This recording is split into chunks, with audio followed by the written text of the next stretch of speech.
are exactly 24 hours away from the election on St. Martin. St. Martiners will choose a new government on Thursday, January the 11th. Good morning. This is THG News Today with Mervyn Hanley. Programming for today, Wednesday, January the 10th. How are you doing this morning? I trust that you had yourselves a wonderful night's rest. I hardly got any sleep last night. I was up and out late here on St. Martin. There was the last campaign rally of the National Alliance, and that went until late. And so, boy, people, I'm telling you, the National Alliance Party, that's the party in government, led government, along with the United People's Party coalition, under the leadership of Prime Minister Sylvia Jacobs. This is the first time in 13 years that a government on St. Martin, that they lasted for their full term, 4 years. This is the first time in 13 years. So you can tell that the National Alliance, they bring to you stability, right? And they have been a presence and a pillar on the island of St. Martin for over 40, 50 years? Yes, it had a few name changes. Yeah, National Alliance. And I have my money. I'm betting on the National Alliance for this upcoming election. Speaking of St. Martin, let us hear from Carl & Sons, and we will be right back with the news. Carl & Sons have been serving the people of St. Martin for over 40 years, and the food and service get better and better. From early morning, customers flock to the bakery for their favorite sandwiches, cakes, pastries, you name it. First thing at mornings and last thing at afternoons, folks rush to Carl & Sons for simply the best. There are two locations, Colbay and on the Pondville. In Colbay, the opening hours are Monday to Friday from 6 a.m. to 6 p.m. On Saturdays, 6 a.m. to 5 p.m. And on Sundays, 6:30 a.m. to 10:30 a.m. and 2 p.m. to 5 p.m. Opening hours on the Pondville, Monday to Friday, 6:30 a.m. to 6 p.m. Saturday and Sunday, 6:30 a.m. to 1 p.m. We also cater for weddings, parties, special events, whatever the occasion. It's Carl & Sons. Our staff, we are always happy to serve you. Call us today, the Colbay location, 721-544-2462. That's 721-544-2462. Or in Phillipsburg, 721-543-1059. That's 721-543-1059. It's Carl & Sons Bakery. We are here to serve you.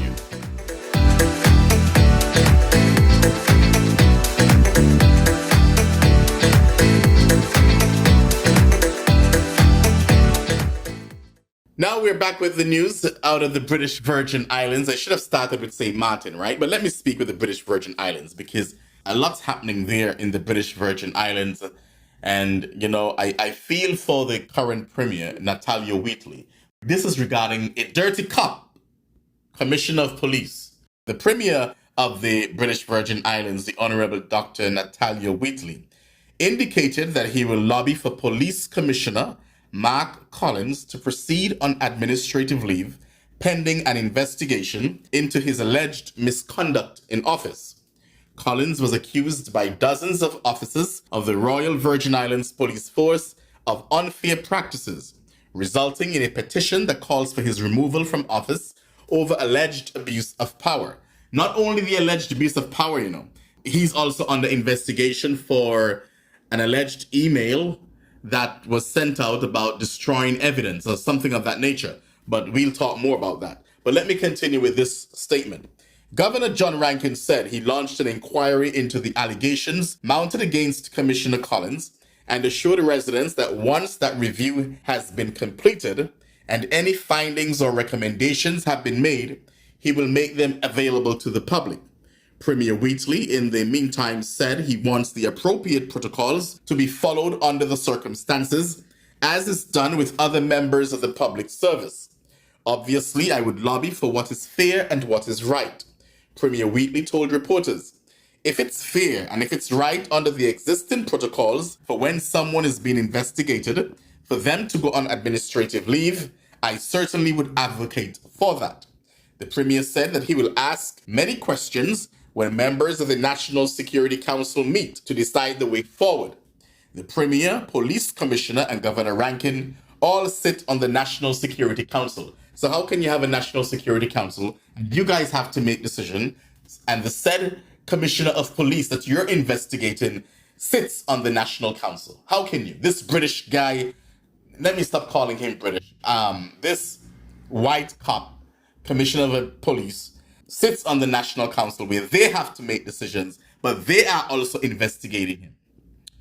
But we continue. So several public officers have been sent on leave over the past few years as they have been investigated for breach of trust allegations, most of which concern Commission of Inquiry investigations. Now, I have been following everything that's been happening in the BVI, and the BVI, they have been under a lot. They have been under a lot of pressure, rather, and they need the support. Because here it is that for a while now, the British or England or the UK, they've had their eyes on the BVI. Whether it's BVI is flushed with monies. So they've had their eyes on the BVI for a very, very long time. And here is the governor now asking for additional powers and now giving a hard time as it relates to his colleague. He's given the Commissioner of Police special treatment. And I feel it for Premier Wheatley and what all he has been going through since the arrest of former Premier Foy. And now having to deal with now England wanting to take over the BVI. And the people of the BVI, you have to rise up and you have to stand up. And you can't be divided on this issue. Now more than ever, the people of the British Virgin Islands, you need to come together and to say no to the British and what they're trying to do. No to this governor. And you can't speak soft like me, like what I'm doing right now. And sometimes you have to use some... Anyway. You just have to rise up. You just have to rise up. You can't lay down. You have to rise up with this. Now, news out of St. Maarten, of course, 24 hours from today's election day, tomorrow. The Voting Bureau announced at a press conference on Tuesday that everything is in place for the January 11th elections. They told reporters that 129 candidates postulated for the 15 member parliamentary seats.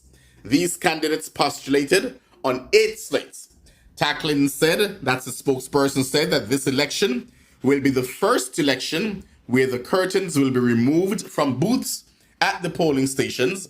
However, she assured that the Voting Bureau, along with the Civil Registry, has done everything necessary to protect the voters' rights to secrecy. Tacklin also confirmed that St. Maarten will not be having an international election observer this election.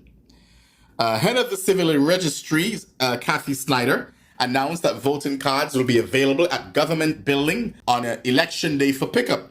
Snyder said some 1,235 voting cards were returned from the postal services, of which only 28 were collected. So if you're under my voice and you're hearing this, imagine this. You can't vote without that card, 1,235 voting cards been returned. So you need to go get your voting cards or make an inquiry. And only 28 were collected. That is crazy. And also the Chief of Police, Carl John, he was also present at the press conference, assured the public that police officers will be at all polling stations on Thursday, January the 11th to ensure that voters abide by the law. And you remember that you need to keep 5-meter distance from the polling stations. That will be maintained. All right? John also indicated that the police will be having a busy day on Thursday since the 4 largest cruise ships are expected to be in port that day. So the 4 largest cruise ships in the world will be on St. Maarten on election day. And he said that police will be busy with his regular duties to provide safety and security for its citizens, and that 24 officers are expected to arrive on St. Maarten on Wednesday. Now, those people, I'm sure, they're coming in from Holland. 24 of them. And the acting CEO from GB, he's saying that there'll be no electricity outage on election day or election night, and that's a guarantee. So, GB, there will be no load shedding.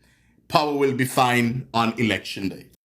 And finally, in our news this morning, in St. Vincent, the airport service charge, listen to this. The airport service charge will be raised from 40 US dollars, not EC, from 40 US dollars to 55 US dollars. This fee, which is charged on all airline tickets for domestic and international travel, goes directly to fund the operations of the international airport, according to Finance Minister Camila Gonzalez on Monday. Despite the rise, Gonzalez says that the SVG's airport service charge is among the lowest in the region. Dude, Gonzalez, don't even come with that. Don't justify that 15 US dollar fee by saying it's the lowest in the region. Because your people still in St. Vincent, they can't eat properly. Some of them cannot eat properly. They cannot afford proper meals, proper housing. They don't have proper salaries. So don't justify you raising that fee to say, but we're the lowest. What about the salaries of your people? It is the lowest, one of the lowest in the Caribbean. So give me a break with that.